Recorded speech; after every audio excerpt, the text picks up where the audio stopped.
ধন্যবাদ আপনাকে। আমার দুইজন সহ-আলোচক সহ যারা দেখছেন শুভেচ্ছা জানাচ্ছি।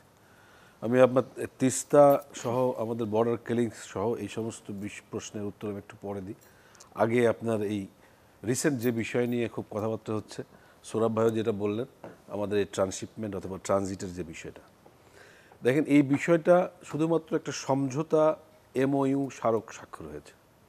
এটাকে ট্রানজিট না বলে এটাকে কানেক্টিভিটি বলাটা অনেক বেশি মুখ্য বলে আমি মনে করি। কেননা এখানে ভারত, নেপাল, ভুটান, বাংলাদেশ এই কয়টা দেশের ভিতরে কানেক্টিভিটির ওপরেই কিন্তু এই সমঝোতা স্মারক হয়েছে।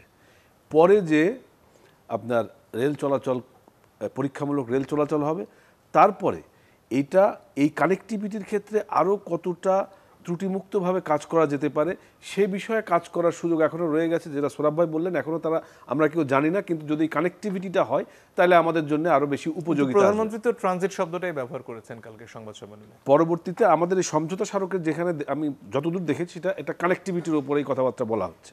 আর এই কানেক্টিভিটিটা ব্যবহার করবে ভারত, বাংলাদেশের উপর দিয়ে রেলটা নিয়ে যাবে তাদের পশ্চিমবঙ্গ এবং উত্তর পূর্বাঞ্চলীয় প্রদেশ কিছু আছে যেগুলোকে আমরা সেভেন সিস্টার হিসেবে চিনি, তাদের কাছে পণ্য পরিবহন করে নিয়ে যাবে, কারণ দূরত্ব কমবে এবং তাদের সাশ্রয় হবে।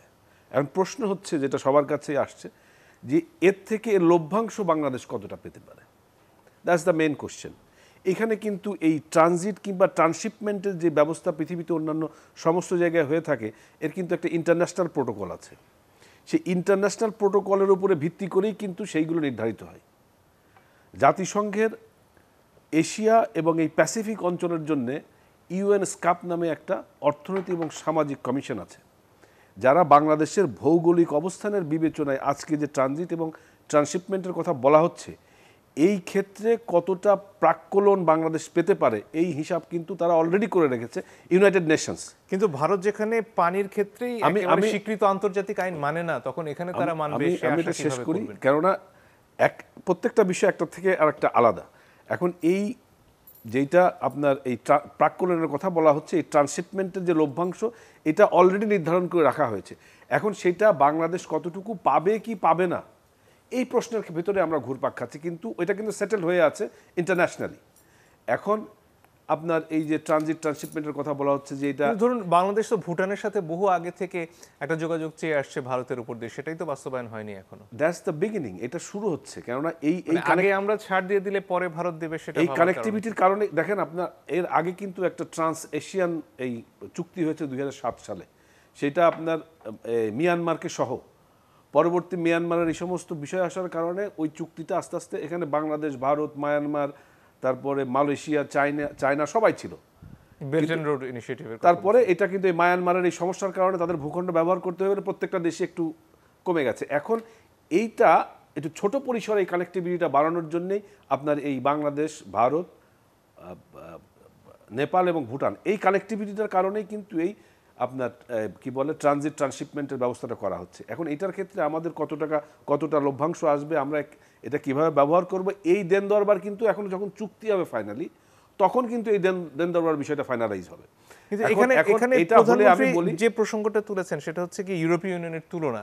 সেখানে ইউরোপীয় ইউনিয়নে এক দেশের মানুষ আরেক দেশ থেকে অবাধে যাতায়াত করতে পারে, কিন্তু বাংলাদেশিদের জন্য ভারতের সীমানাই থাকছে, কিন্তু ভারতের জন্য বাংলাদেশের সীমানা থাকছে না। ব্যাপারটা কি তাই হয়ে যাচ্ছে? না, আমাদের এখন প্রত্যেকটা দেশই ভৌগোলিক অবস্থানগত কারণে, নাগরিক চরিত্রের কারণে এক একটা দেশের ক্যারেক্টারিস্টিক এক এক রকম হয়ে থাকে।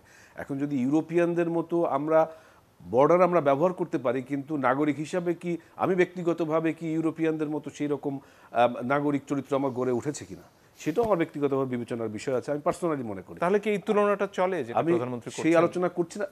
প্রধানমন্ত্রী যেটা তুলনা করেছেন, মাননীয় প্রধানমন্ত্রী, সেটা হচ্ছে আমাদের অর্থনৈতিক ব্যবস্থাপনার ক্ষেত্রে। এই অর্থনৈতিক ব্যবস্থাপনার ক্ষেত্রে যখন আপনার এই ট্রেন চলাচল হবে, সেটা দুই দেশের সংযোগ বাড়াবে। দুই দেশের সংযোগ যখনই বাড়বে, স্বাভাবিকভাবেই উৎপাদনমুখিতা বাড়বে, দুই দেশের পারস্পরিক আগ্রহ বাড়বে, অর্থনৈতিক আগ্রহ বৃদ্ধি পাবে, সেইগুলোর মধ্য দিয়ে অর্থনৈতিক একটা প্রবৃদ্ধি হবে। সেই প্রবৃদ্ধির ক্ষেত্রে আমরা আমাদের ন্যায্যতা, প্রাপ্যতা যখন ফাইনালি এই কন্ট্রাক্টটা সাইন হবে, যখন আমরা এই কানেক্টিভিটির বিষয়টা বুঝতে পারবো আরও ভালো মতো, তখন আরও পরিষ্কার হবে, তখন এই বিষয় নিয়ে আরও বিস্তর আলাপ করতে। এখন মাত্র সমঝোতার পর্যায়ে রয়েছে। এটা যখন একদম এলাবোরেটলি সমস্ত কন্ডিশনসগুলো আসবে, এইগুলো আলাপ আলোচনা, কানেক্টিভিটি, কে কোন দেশে যেতে পারবে, বাংলাদেশের রেল ভুটানে কিভাবে যাবে, কিংবা নেপালে আমরা কিভাবে কানেক্ট করব, এইগুলো সমস্ত কিছুই কিন্তু তখন আলোচনার ভিতরে উঠে আসবে এবং তখনই সেটা ফাইনালাইজ হবে।